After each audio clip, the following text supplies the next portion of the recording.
Hello? Hello?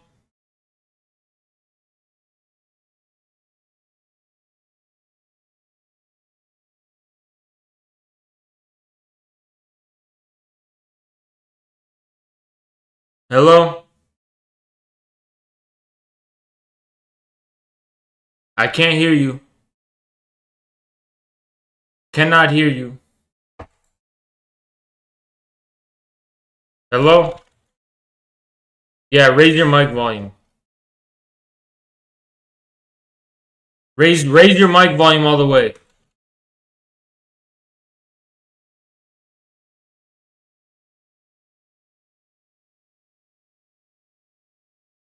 Yeah, you gotta raise it way more, dude. Raise it all the way.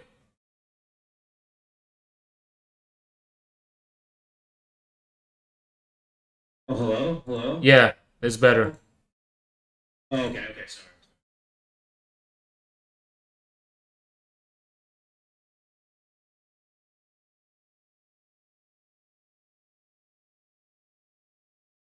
Want your camera?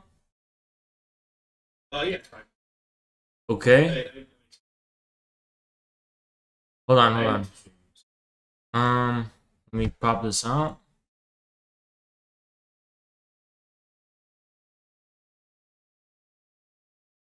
Okay. Popping this out.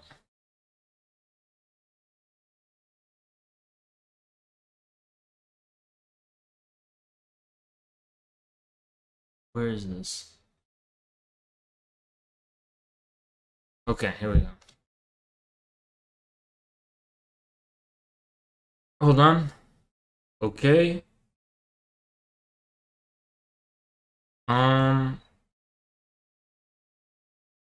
yeah, we should be good. Where's- Um, Okay.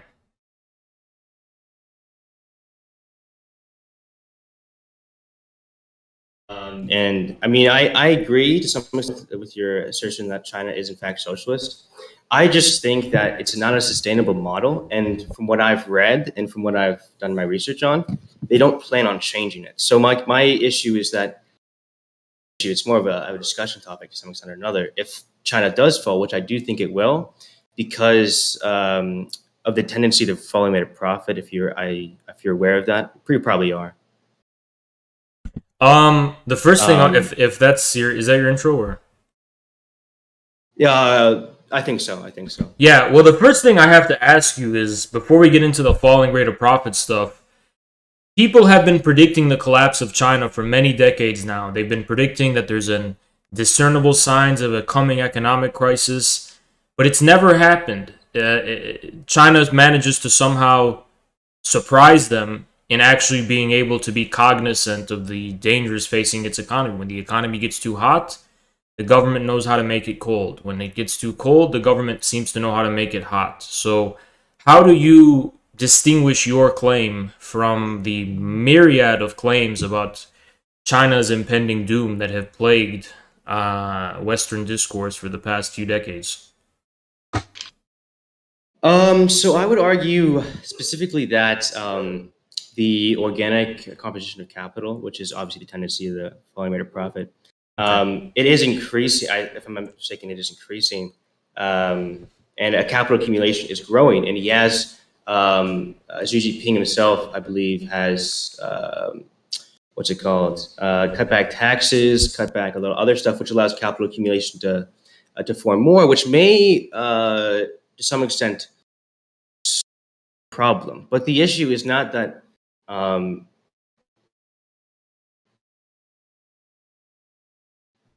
they had the neoliberal period where they were able to keep it up for quite a while. If I'm not mistaken, period had a profit rate of a somewhat successful profit rate, about 15 to 20%, I think at most. His profit rate has fallen from 30% Well, can we in like first I think explain the to the layman 1990s. this It's why the falling rate of profit is here significant? um okay. So I have a specific area because I have to get my notes here. I don't have a very good memory.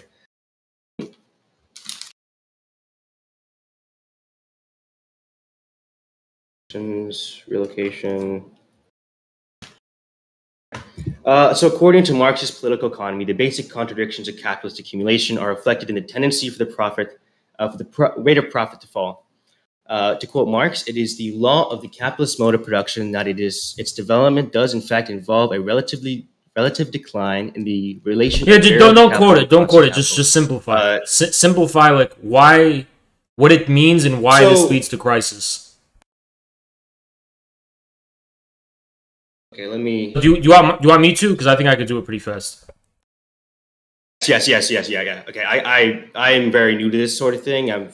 Sure. So basically, the idea of the Marxist rate of profit to fall is that Marx if you want to take it in this way, if labor is the source of value, the idea is basically that price more or less catches up to value, and therefore the fresh supply of labor with which to exploit is basically used. Think of it as a natural resource just being used up, basically. And value can no longer is created fresh.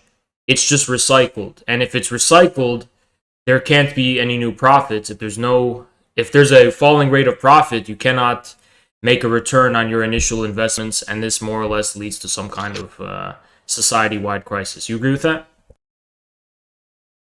I would agree. I think I'd agree. I think I'd probably agree. Yes. Okay, but here's the thing: are you aware of the countervailing tendencies to the falling rate of profit outlined by Marx? I am. I think, if I'm not mistaken, you can have government intervention and that sort of thing, as well as having machines replaced. I don't know if it's machines replaced. More or less, imperialism is a way to more or raise less the profit rate, which is what America's done. Yeah, more or less, revolutions in the forces of production, right, as a countervailing rate of falling rate of profit, and the reason for that is because I would say it's you're kind of cutting out and lagging a little bit. I don't know if your connection's not stable or it's probably actually I can stop streaming. I'll just record. I'll start recording, and it'll probably be a little bit less laggy. It's taking a few seconds here.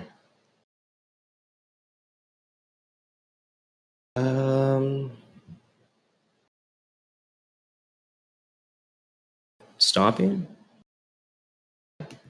Hopefully it's good. I think it's good. I'm not sure. Let me see. Yeah, can you hear me? Thank you, Ava 1106. Supposed to be good. Oh, yes, I can hear you. Okay, it should be good now. Your screen isn't freezing anymore. Okay, dismiss. Okay, fantastic. Yeah, well, there's revolutions in the forces of production, which create a new threshold of unskilled labor. It displaces the prior form of instantiation of labor and creates a new form of basically fresh supply of labor. So you're saying that is it that more people are coming in? I'm a little no. It's that there's new techniques of production. There's basically a revolution in the forces of production. Yes. So that I would agree, but and that also corresponds to increased proletarianization. So that middle classes or peasants, more of them are drawn into the workforce, basically. Yes, I would have to. I have three main points that I want to bring up. That China's economy, and this is the kind of the article I read. Well, no, but before we get into China, we have to discuss the countervailing tendencies, because it's not enough to point out that there is a falling rate. We agree there's a falling rate of profit, and obviously that those dynamics apply not only to China but to all countries in general in the world. So we have to establish that another form of another countervailing tendency for the falling rate of profit is the export of capital. Would you agree with that? Yes. They have been exporting more capital recently. I did research on that. So yes, they have had more investment, but that investment to some extent or another is a lot less stable than their exporting. Okay. Then we have to arrive at another question, and this is probably the most difficult one. When was Marx's Capital written? What year was it written in? I have no idea. Well, do you know the century it was written in? The 20th century, yes. I mean, this is a Marxist. This was a Marxist. It's the article. 19th, but it's okay. It's the 19th century. Oh, sorry. Yeah, 19th, right? Sorry, my bad. Okay. It's not. I'm not trying to quiz you. I'm just trying to point something out for the audience. That's right. So, maybe 150 years have passed since then, more or less, right? Mm-hmm. Why has the falling rate of profit not led to the complete collapse of global and modern capitalism? I would say that imperialism has had a lot to do with that. I would say that our actions in probably the Middle East have helped us to keep it falling. At least America has helped to keep a positive rate of profit, and also China opening up. But specifically, well, no. But China opened up a large later purpose. China opened up in the 70s, though. Mm-hmm. So even by the 70s, that's 100. That's 100 years. That's true.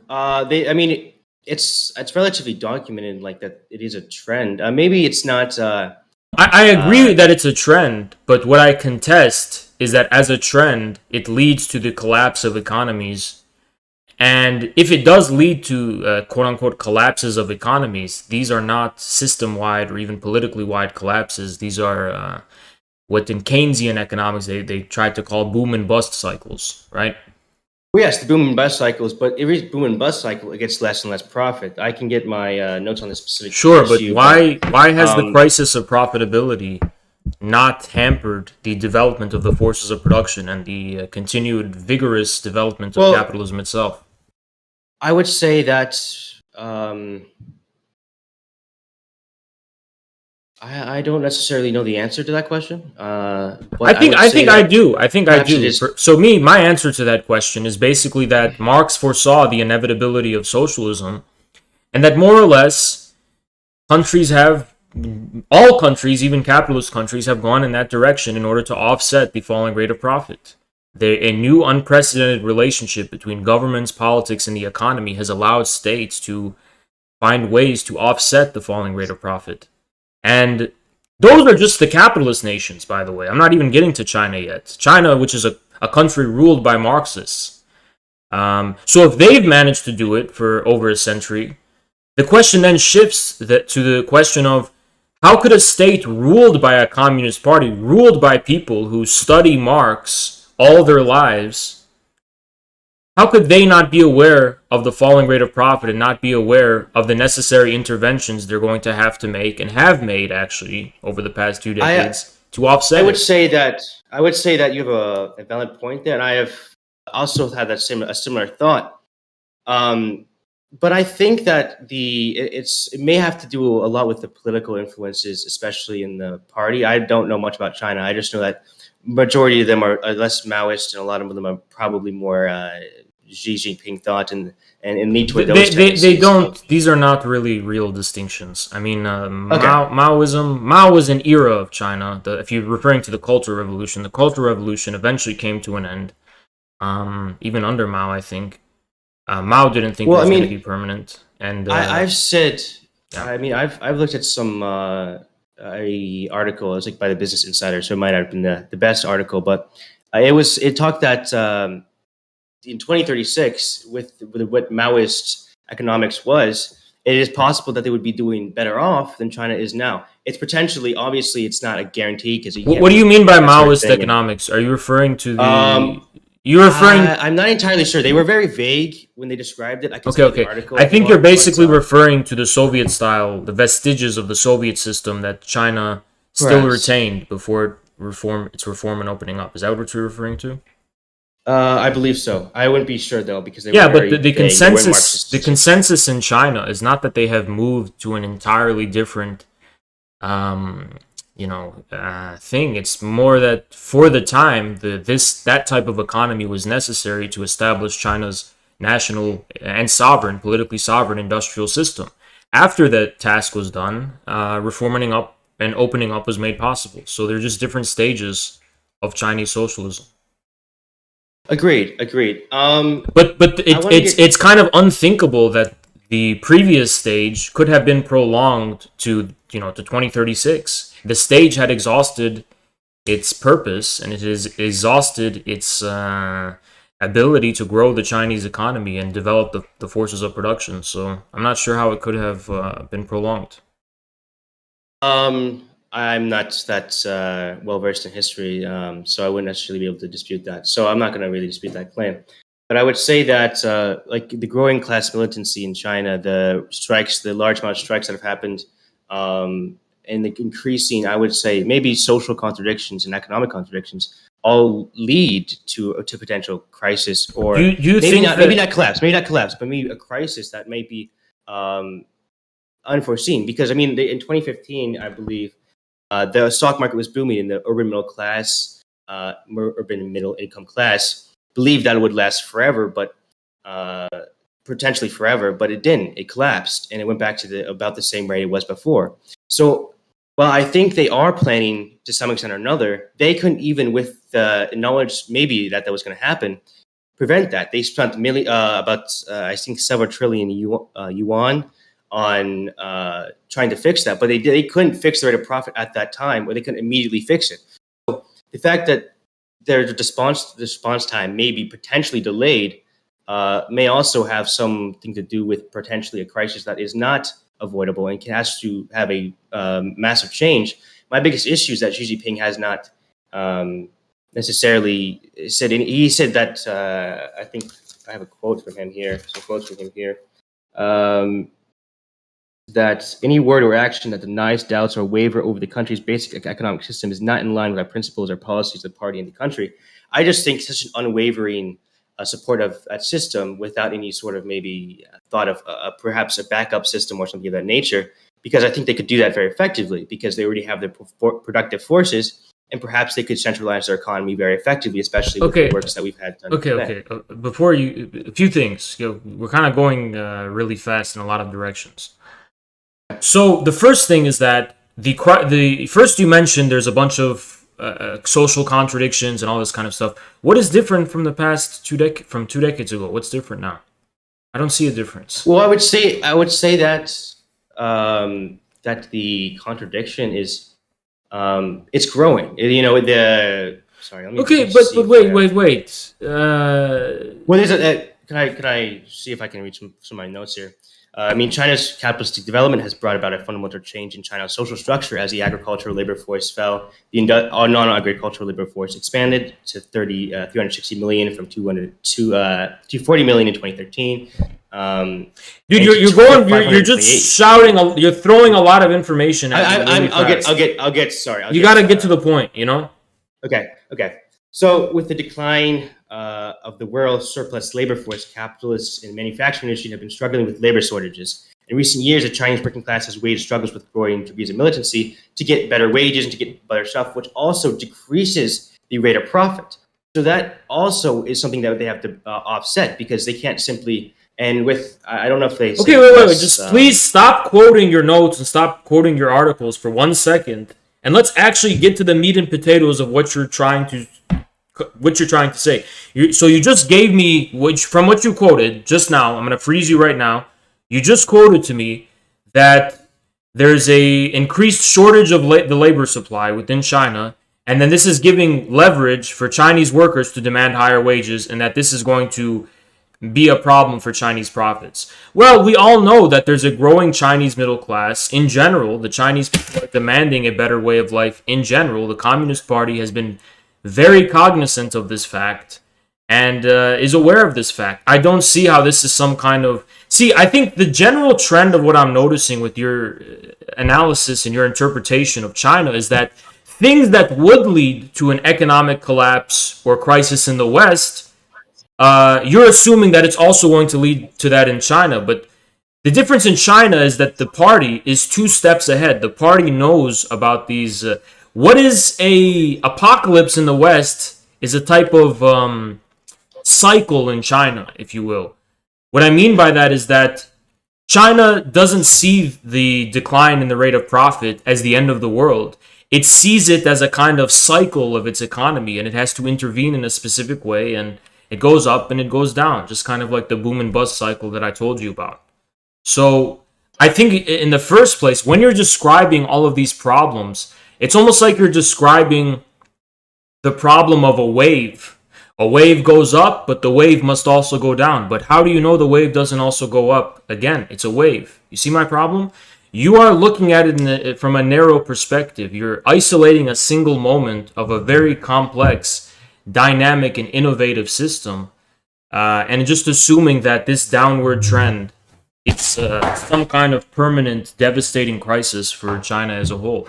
What I want to arrive at, what I really need to be convinced of a major impending crisis in China, is beyond a boom and bust, a fundamentally devastating economic crisis, which is not within the party's sphere of intervention to offset or to deal with in the ways that it has been dealing with in the past.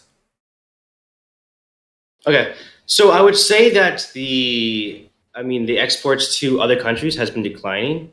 So they could obviously have more investment. What year are you? Wait.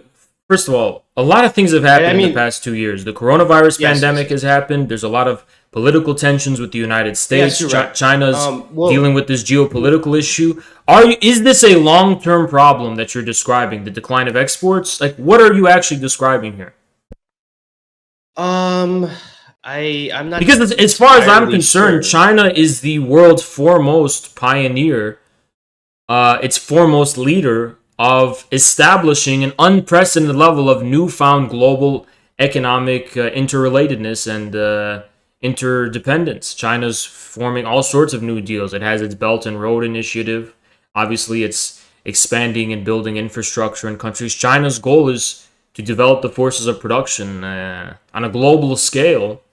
And I don't see how this will not address whatever fears of an economic crisis in China or a general decline in the rate of profit will be. And furthermore, I also have a lot of questions about the significance of the falling rate of profit in relation to modern economies in general. For example, when we have a fiat system, why is the falling rate of profit even relevant in the first place? How is the falling rate of profit destroy economies in today's modern 21st century economies? I don't see how it does. For example, I don't see how profitability is the main index of economic success anymore. Profitability is certainly a good indicator of the success or failure of enterprises, but profitability seems to be like a temporary issue for most. For example, I'll give you an example of this. Is China's infrastructure projects, are those profitable? No, not in the short term. In the long term, they promote the general welfare of the economy in general. But as a capitalist enterprise, they're not profitable at all. Okay. Let me see here. I figure you have a pretty good response to this, and I haven't really had any talks with any very informed MLs about this, and I was just sort of curious on this issue. But I do think, if you look at the graphs, and obviously the graphs aren't everything and that sort of thing, and obviously that sort of thing is can be reversed, but all of the economy, the world rate of profit, broadly speaking, has always been on the decline. And I think that inevitably, what will happen when you get far enough down? What will happen? Sorry. From what year has it been on the decline? It's not. It's obviously not always been on the decline. It's not always been on the decline because it has gone up. It's fluctuated. Also, it's a cyclic fluctuation. Yeah, I need to know the specific the period you're talking about. The specific one you're talking about. I don't have the article printed out for the world rate of profit, but I do know from 1948 in America to 2015, it's gone down significantly. And during from the, you see what my notes. But don't you? But wait. Hold on. If you have a graph, hold on 1 second. If you have a graph that's telling you that from 1948 to now, the rate of profit has gone down, and this, I'm not doubting that this might be true. Shouldn't you then ask yourself, why is that? Does the rate of profit have decisive significance for modern economies? Because we obviously know that from the period of 1948 to now, the American economy has grown significantly. The general wealth of nations, to paraphrase the title of Adam Quote's book, the general wealth of nations has increased. We know that. So if the general wealth of nations has increased, the general prosperity of countries has greatly increased since then, what does that say about the rate of profit's ability to explain what drives modern economies? I wouldn't say it's a driving force. I would say that the driving force is sort of maybe monitored perhaps by the what's it called? By the tendency of their falling rate of profit to decline. I would say that that decline indicates, at least to me, and I mean maybe to other people, that the inevitable collapse of. I just don't think that capitalism in this stage. But Maybe this, to China me, this economies- seems like a kind of wishful, kind of theological kind of eschatology. Like, it's been 150 years, but the final collapse is coming, right? But why should we believe there's going to be a final collapse? Perhaps we shouldn't, but I would say that being aware of it either way is still a very important thing, as well as China's growing. But the falling rate of profit has not proven its significance whatsoever from the 20th century onwards. In the 19th century, it had a clear and decisive significance, but I'm just trying to say things have changed.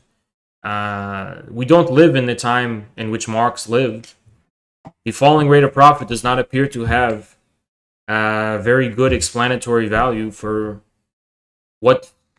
Or Marx was basically trying to describe the dynamics of historical and economic revolutions. Why is it that some modes of production fall into decay and crisis, and other ones inevitably arise out of their shell?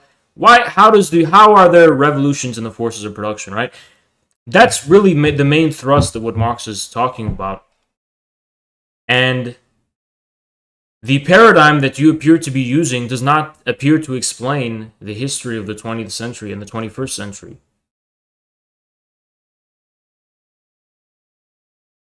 Interesting. That being said, I haven't gotten to my third point. I'm sure you'll have a response to it as well. And I'm sure, actually, I kind of already have an idea of maybe a response. But China has become more increasingly reliant on non-renewable energy.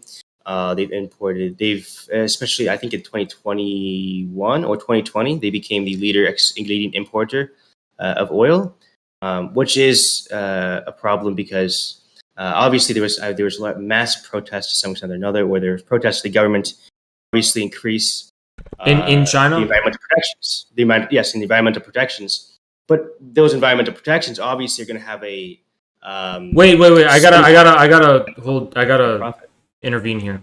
Are people protesting because of China's import of oil or whatever, or gas? Or are they protesting because they find the smog and the environmental conditions within which they live to be intolerable? Because those are two entirely different topics.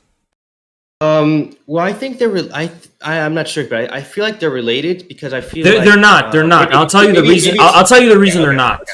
As long as people don't have to live with smog, I don't think they give a shit about, whether the government's exporting oil. I don't see how. I think please don't interrupt me. Let me finish this. I don't see how in China there's an environmentalist movement like in America where they just care about the planet, like this religion about the planet. They don't care in China. They care about their immediate surroundings. You know what I mean? They care about whether there's too much pollution that's making life intolerable. Which the Chinese government is aware of that issue, and they have taken significant steps. I'm where they have the solar farms and what sorts. So listen. Please don't confuse these two issues. I literally just interrupted you only to make a distinction between these two issues. There's a general ecological crisis of the need to invest in renewable energy. Yes, China's done that. But then there's also the issue of there being too much smog in cities and too much environmental pollution that's making life intolerable. Now, these are interrelated in a way, right? But the source of protests and grievances is not coming from the fact that the Chinese government is importing oil. Yeah, it's not like American protesters going to protest an oil company to save the planet. That's what I'm trying to say. That's all I'm trying to say. If there's protests, I imagine that they're because people are sick of smog and they want the government to address that issue. I think I would agree, but the relation here to what my point is that growing regulations will also increase the amount of will increase the cost of capital accumulation, or it would decrease the rate of profit. So all of these circumstances work together with the but this is but listen, this is it's another issue basically you're naming, that how the Chinese government's actions are going to cut into profits in general. But the issue is that the Chinese government doesn't think in terms of short-term profits. It thinks of terms of the long-term welfare of the people in the economy. So in the short term, it'll cut into profits. In the long term, it will lead to a more healthy, not just a healthy economy, but a more healthy overall society, a more healthy overall environment. China's government has proven the best example of this is infrastructure. Doesn't building infrastructure cut into short-term profits? Doesn't a whole bunch of other actions by the Chinese government cut into the short-term profits of these private enterprises? They do, but in the long term, the people and the economy benefit from it. I think you're misinterpreting the tendency for the rate of profit to fall to mean that any actions by a government which lead to which decrease the rate of profit spells economic collapse. That is not. This is an extreme vulgarization of Marxism. Okay, I guess I would agree. I am not, once again, as familiar perhaps as I should be with this particular issue. I'm relatively new to this. I think the whole point of Chinese socialism is the way in which it's proved that profitability is not actually the main source of economic welfare and economic prosperity. Now, profitability is a good measure of that, but you can actually sacrifice short-term profitability in the name of the general welfare of the people, and this will allow the economy to flourish. It won't kill the economy. Because remember, Marxism teaches us what? Marxism teaches us that overall, the main source of the wealth of the economy lies in what? It lies in labor, and it lies in the forces of production. It doesn't actually lie in profit. It lies in labor and the forces of production. Now, profit is still a good measurement, but it is not the fundamental driving force of the economy. Actually, Stalin, in his economic problems in the USSR, wrote about already how the Soviet Union still was not completely free from the law of value, and therefore the tendency of rate of profit to fall, but it has already established a form of an economic form, a system that is going beyond the law of value. And we see the same thing in the case of China. The law of value is not the main determining force of the Chinese economy. Okay, I guess I get that. That makes a lot more. That does make a little more sense. Yeah, I guess if no, it's Okay, well, I guess that makes sense. Yes, I just I don't know. That's to think about, I guess. Huh. Well, I mean, I don't have much more for you. I guess. I guess you've sort of answered my questions, and I guess. I mean, I wanted this to be a lot more of a discussion because I'm not necessarily that educated on these issues. I came to Marxist-Leninism relatively recently. I've watched their stuff, and I kind of became a little bit more Marxist-Leninist oriented. But yeah, I think that's a valid point to make, and I think that maybe yeah. Okay. Well, you were a great guest. It was a really fruitful for the audience, and don't worry. I'm pretty sure the audience likes you, so they don't hate you. Fantastic. And it was a good discussion. It was a good discussion. Yeah. That's what I came here for. So thank you. It's been a pleasure having. Yep, been a pleasure. Yeah. Okay. See you later, man. Bye. See ya.